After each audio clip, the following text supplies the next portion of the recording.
Jai Hind. Welcome to L&T Education. Today, we'll discuss about an important topic regarding to State Public Service Commission. आज हम state public service commission के बारे में बात कर रहे हैं। मैं पहले से बोल चुका हूं दोस्तों, अभी हमारा पॉलिटिका सीरीज चल रहा है और पॉलिटिका सीरीज में अभी हम डिस्कशन कर रहे हैं द कॉन्स्टिट्यूशनल बॉडीज। तो पहला लेक्चर में पढ़ चुके हैं election commission of India. Second lecture हम पढ़ चुके हैं UPSC, union public service commission, और आज हम पढ़ेंगे एसपीएससी यानी कि स्टेट पब्लिक सर्विस कमीशन, जिसका यूपीएससी मतलब मैं जो लेक्चर अपलोड किया हूं यूपीएससी, जिसका यूपीएससी पूरा क्लियर मतलब यूपीएससी का रिगार्डिंग लेक्चर जो अच्छी तरह से उसका क्लियर हो गया होगा तो उसे ये चीज समझने के लिए कोई दिक्कत नहीं है, क्योंकि इसमें सिमिलरिटी है।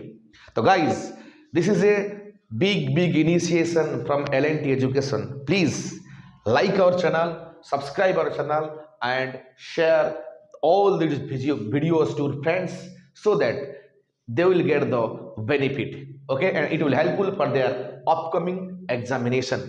Let's start guys. तो state public service commission SPSC, चलिए पहले जानते हैं उसका आर्टिकल क्या है। वही सेम आर्टिकल यूपीएससी जैसा आर्टिकल है 315 to 323, और ये कौन सा पार्ट में, और ये पार्ट है XIV यानी कि पार्ट 14 में है। एंड ये क्या डील करती है? It deals with composition, appointment, removal of the members, power, functions and independence of SPSC.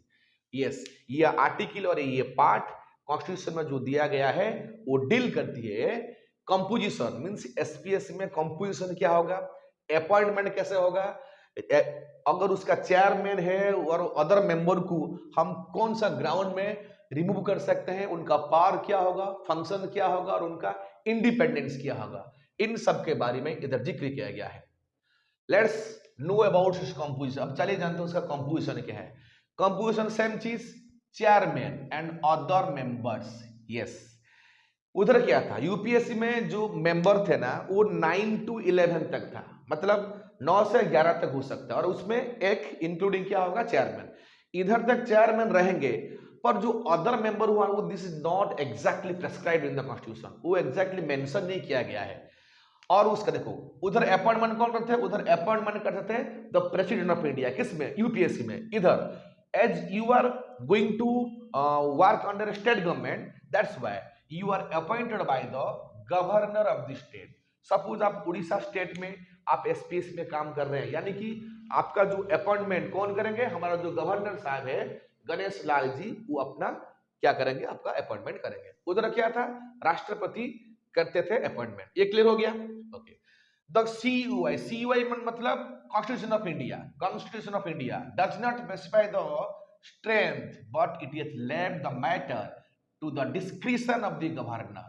Yes, इसका मतलब ये होता है कि भारत का संविधान द कॉन्स्टिट्यूशन ऑफ इंडिया वो एसपीएससी का स्ट्रेंथ कितना होगा वो स्पेसिफाई नहीं किया है, तो ये छोड़ दिया किसके ऊपर, ना गवर्नर साहब के ऊपर। उस स्टेट में जो गवर्नर होंगे वो फिक्स करेंगे कितना मेंबर का कमिटी होगा SPSC. It is the discretion power of the governor of that state. Clear?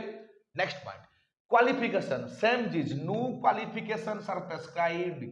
जैसे यूपीएससी में क्वालिफिकेशन के बारे में प्रेस्क्रिप्शन नहीं हुआ था, इधर एसपीएससी में भी प्रेस्क्राइब नहीं किया गया। But one thing is that 1/2 of the member of the commission should have held the office of government of India or any state government for 10 years। पर उसमें जितना मेंबर होंगे उनका 1/2 मेंबर उनका या केंद्र सरकार या फिर कोई स्टेट गवर्नमेंट में 10 साल का एक्सपीरियंस होना चाहिए। Main point, okay. Half of the members of the commissions should have held office, मतलब सेंट्रल गवर्नमेंट या फिर स्टेट गवर्नमेंट के अंडर 10 साल का एक्सपीरियंस होना चाहिए। इनका half of the member of total strength of SPSC. SPSC का जितना स्ट्रेंथ होगा उस स्टेट में उसका हाफ, आधा मेंबर का ये क्वालिफिकेशंस होना चाहिए। टर्म सेम एज 6 ईयर, उसका था 6 year until they attain the age of 62 years। इधर से थोड़ा डिफरेंस, उनके था 65 था, यूपीएससी मेंबर का था 65 एज लिमिट, इधर 62 है। ये चीज आपको ध्यान रखना पड़ेगा। सेम 6 ईयर है टर्म, पर 65 से बदले 62 है। ओके, सेम चीज। देन रिमूवल प्रोसेस देखिए, he can be or can be removed, he or she, okay, maybe chairman or other members of the SPSC can be removed only by the president, only by the president। चलिए थोड़ा सा समझते हैं। UPSC का जो member होंगे वो chairman होंगे, उनको अपॉइंटमेंट करते हैं प्रेसिडेंट और उनका रिमूवल करते हैं प्रेसिडेंट। और जो एसपीएससी में जो चेयरमैन होंगे और जो मेंबर होंगे उनका अपॉइंटमेंट करेंगे गवर्नर ऑफ द स्टेट और उनका रिमूवल कौन करेंगे? प्रेसिडेंट। ये चीज आपको समझना पड़ेगा और ये ध्यान रखना पड़ेगा।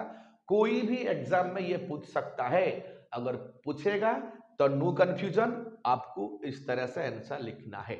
Okay guys, clear. Next, ground, same ground as that of UPSC.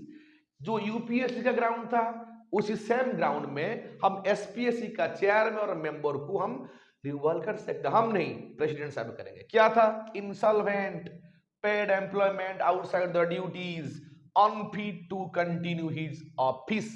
इसका मतलब यह है, पहला ग्राउंड है इंसॉल्वेंट, बैंकक्रप्ट। अगर कोई बैंक से पैसा लिया है, अब पैसा नहीं दे पा रहे हैं, तो आप तो बैंकक्रप्ट हो गए, तो आप इंसॉल्वेंट। तो इस ग्राउंड में पेड एम्प्लॉयमेंट, आप एसपीएस में काम कर रहे हैं, फिर बाहर में जाके ज्यादा पैसे लेगा और कहां काम कर रहा है, पेड एम्प्लॉयमेंट नहीं चलेगा जी, ऐसा नहीं होगा, ये नहीं होगा, ये ग्राउंड में रिमूवल कर सकते हैं। Unfit to continue his office, और नौकरी तो मिल गया पर आप जिस पोस्ट पे बैठे you are unfit for their post. अगर इस तरह से कोई तकलीफ है आपके अंदर, पता चला, तो आपको उसी टाइम सस्पेंड कर दिया जाएगा, आपको रिमूव कर दिया जाएगा वो पोस्ट से, because you are unfit to continue your service. Okay guys, next, same चीज in case of misbehaviour, the president can refer this matter to the supreme court. हाँ, ये ग्राउंड है, ये भी एसपीएससी में था। अगर प्रेसिडेंट साहब को कंप्लेंट जाता है मिसबिहेव, मतलब जो एसपीएससी का मेंबर है वो मिसबिहेव कर रहे हैं, मतलब मिसबिहेव की केस में उसका ग्राउंड है, उन्हें रिमूवल कीजिए, ये मैटर अगर आया तो प्रेसिडेंट साहब उसको क्या करेंगे? सुप्रीम कोर्ट को भेज देंगे, भाई ये हमारा मामला नहीं, चलिए let it to depend on the supreme court. Supreme court का वर्डिक्ट जो होगा दैट इज फाइनल। उसी टाइम में अगर गवर्नर चाहे तो उनको सस्पेंड कर सकते हैं, it is the discretion power of the governor. Next, the entire expenses including the salaries, allowances, pensions of the chairman and the members of the SPSC are charged on the consolidated fund of the state। Simple चीज, same चीज था, उधर क्या था? उधर था UPSC का consolidated fund of the government of India. इधर क्या है? आप एसपीएस में काम कर रहे हैं तो आपका सैलरीज, आपका अलाउंसेस, आपका पेंशन, अगर आप चेयरमैन हो या फिर मेंबर हो तो आपको कहां से मिलेगा? जो स्टेट का कंसोलिडेटेड फंड ऑफ है वो कंसोलिडेटेड फंड ऑफ से आपको पैसा मिलेगा। ओके, ये चीज से क्लियर होना चाहिए। हम पढ़ेंगे कंसोलिडेटेड फंड ऑफ, जब इकोनॉमिक्स पढ़ेंगे कंसोलिडेटेड फंड ऑफ इंडिया क्या होता है, कंटिजेंसी फंड ऑफ इंडिया क्या होता है, स्टेट का क्या होता है, वी ऑल डिस्कस्ड। मैं बोला हूं पहले दोस्तों, सब कुछ ऑल दी कंटेंट्स में रख दूंगा। ओपीएससी के लिए सिर्फ आपको धैर्य के साथ पढ़ना है। हमारा चैनल पर आप स्टिक करके रहिए, हम आपको हर चीज आपको दे देंगे। ओके, कोई दिक्कत नहीं होगा। Next, the chairman of the SPSC is eligible for the appointment as the chairman or a member of the UPSC or as the chairman of any SPSC। चलिए, अब इसका मतलब ये है, the chairman of SPSC, suppose आप Orissa SPSC में chairman है, तो अगर आपका एज है, मतलब आपका एज है 65, ओके 65, सपोज आप 55 में अगर आप क्या हो रहा है, आपका रिटायरमेंट हो गया, ओके आपके पास तो 10 साल है, तो आपके पास सॉरी 62, सॉरी मिस्टेक 62। अगर आपका 55 में रिटायरमेंट होता है और आपके पास 7 साल है ना, तो 7 साल में क्या कर सकते हैं, आप एलिजिबल है कि आप यूपीएससी में मेंबर बन सकते हैं या फिर यूपीएससी में चेयरमैन भी बन सकते हैं, नहीं तो और कोई एसपीएससी में आप चेयरमैन की हिसाब से काम कर सकते हैं। अंडरस्टूड? यानी कि आपके पास एज लिमिट है, अगर आपके पास एज लिमिट है और आपका रिटायरमेंट हो गया है, उड़ीसा में आप काम कर रहे थे, आपका रिटायरमेंट हो गया और आपका 2-3 साल है, तो आप क्या कर सकते हैं, you are eligible, you can be the member of the UPSC और you can be the member of the sorry you can be the chairman of the UPSC. Okay, ये एक है अपॉर्चुनिटी। और दूसरा है, अगर आपको ऐसा अपॉर्चुनिटी मिलता है, चलिए आप और आपका जो 2 साल बचा, हम हमको बिहार में जो एसपीएससी है, कोई भी स्टेट का जो एसपीएससी है उसमें आपको चेयरमैन करके भेज सकते हैं। मैं नहीं, ये प्रेसिडेंट साहब के काम है। ओके, ये आपके पास एक अपॉर्चुनिटी है। Next, a member of a SPSC is eligible for appointment as the chairman or a member of UPSC। ये पॉइंट क्या है, the member of the SPSC का जो मेंबर होंगे ना, he is eligible for the appointment the chairman और ए member of UPSC. वो भी उनका पास भी अपॉर्चुनिटी है, वो यूपीएससी में एक मेंबर के हिसाब से या फिर चेयरमैन के हिसाब से काम कर सकते हैं।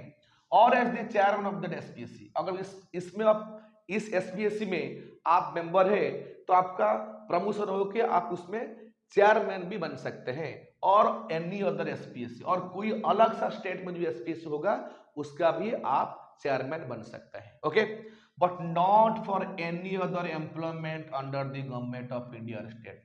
बस सिर्फ एसपीएससी यूपीएससी में आप काम कर सकते हैं, इसके अलावा आप कहां भी काम नहीं कर सकते, या फिर सेंट्रल गवर्नमेंट हो या स्टेट गवर्नमेंट हो, और कहां काम नहीं कर सकते हैं।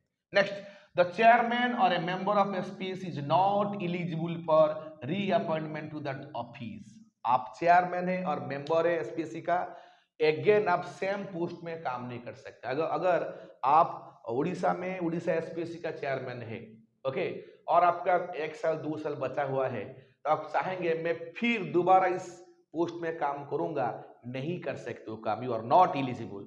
अगर भी आप मेंबर है, ओके, फिर आप चाहेंगे उस पोस्ट में काम करेंगे उड़ीसा में रहकर, नहीं, you can not.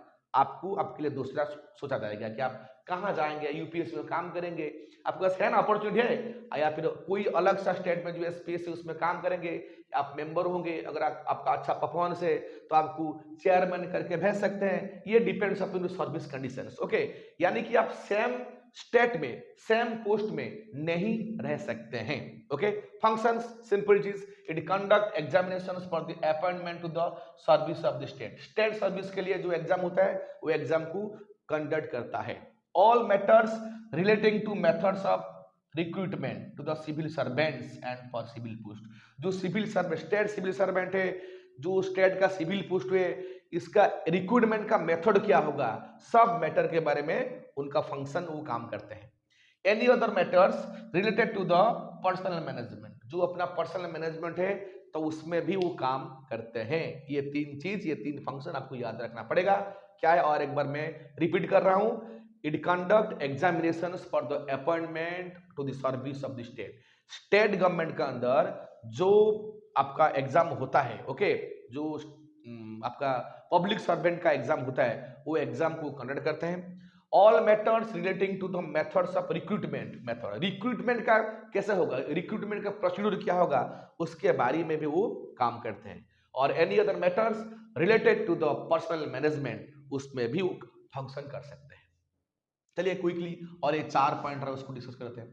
The SPSC presents annually to the governor a report on its performance. हाँ, ये होता है। जैसे यूपीएससी में क्या होता है, यूपीएससी में वो एनुअली प्रेसिडेंट साहब को और उनका परफॉर्मेंस रिपोर्ट सबमिट करते हैं। इस तरह स्टेट पब्लिक सर्विस कमीशन में उनका जो परफॉर्मेंस रिपोर्ट होगा वो 1 साल में एक बार तो एनुअली गवर्नर साहब के पास वो प्रेजेंट करेंगे। और गवर्नर साहब क्या करेंगे, गवर्नर साहब places this report before the both houses of the state legislator. और आपका स्टेट लेजिस्लेटर में आपका 2 हाउसेस है, ओके, तो विधानसभा विधान परिषद, तो वो रिपोर्ट को सबमिट करें, कौन करेंगे, गवर्नर। गाइस क्वेश्चन, चलिए आपको पता होगा इंडिया में ऑल स्टेट में, हर स्टेट में विधान परिषद नहीं है। कितना स्टेट में है और कौन सा स्टेट में, मुझे कमेंट करके बताइए। Okay, then SPSC is watchdog of the merit. जैसे यूपीएससी क्या था, watchdog of the merit system of the country, इस तरह SPSC is the watchdog of the merit system of the state. Okay, last point, the recommendations made by the SPSC are only advisory in nature, not binding on the government. Same चीज जैसे UPSC का जो recommendation होता है that is not binding on the government, इस तरह SPSC का जो रिकमेंडेशन होगा that is advisory in nature only, not binding on the government. ये था आपका होली थॉरोली ये लेक्चर था about the state public service commission. Okay, SPSC state public service commission, okay mistake, service commission SPSC के बारे में था।